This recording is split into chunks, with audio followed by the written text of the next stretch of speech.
U.S. President Joe Biden has finally formally announced he is running for re-election in 2024. Let's take a listen to what he had to say earlier. When I ran for president 4 years ago, I said we're in a battle for the soul of America, and we still are. The question we're facing is whether in the years ahead we have more freedom or less freedom, more rights or fewer. I know what I want the answer to be, and I think you do too. This is not a time to be complacent. That's why I'm running for re-election.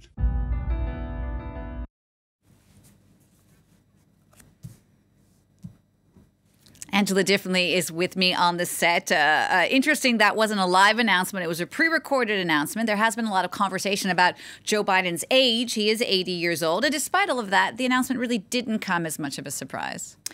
No, he's been saying for some time. At the beginning, when he first said he would stand, a lot of people thought that it was simply an announcement to stop that energy seeping away from the president. As soon as you say you're not going to seek a second term, you lose authority. And so right at the very beginning when he said that, but it has become increasingly clear that he really did intend to stand. And here we are. He's released this video.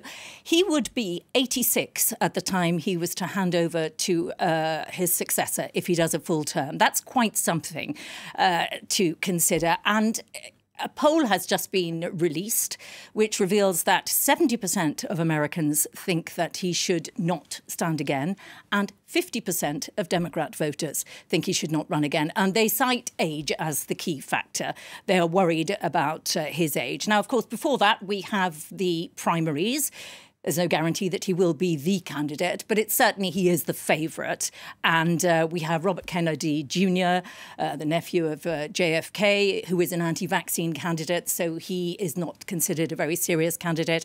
Marianne Williamson has also put herself forward. But the serious money is on Joe Biden getting through the primaries and being the Democrat candidate. Right. So looking ahead then, what kind of campaign can we really expect from him and from his VP, Kamala Harris, from now to next November? I think there'll be a fair amount of attention on Kamala Harris because, of course, again, we have the age thing.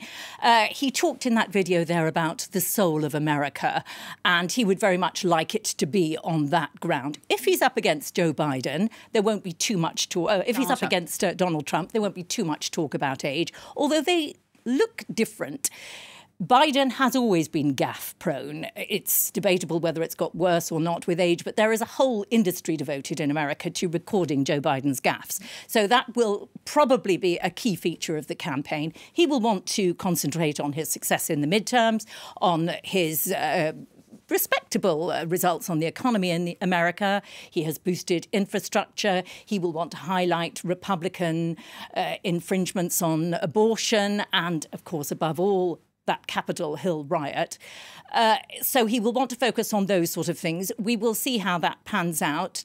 It is phenomenal to think that in a country of 300 million people, we will have probably two very senior men running for president. Another key factor is in the last campaign, Joe Biden was able to have quite a sedentary campaign. It was in the middle of COVID. He was following regulations. He stayed a lot in Delaware. This time he's going to be running the country and he's going to be out on the stump. That is exhausting. So we'll watch. We'll see how it happens. Watch this space. Okay, Angela, thank you for that. France 24's Angela Diffley.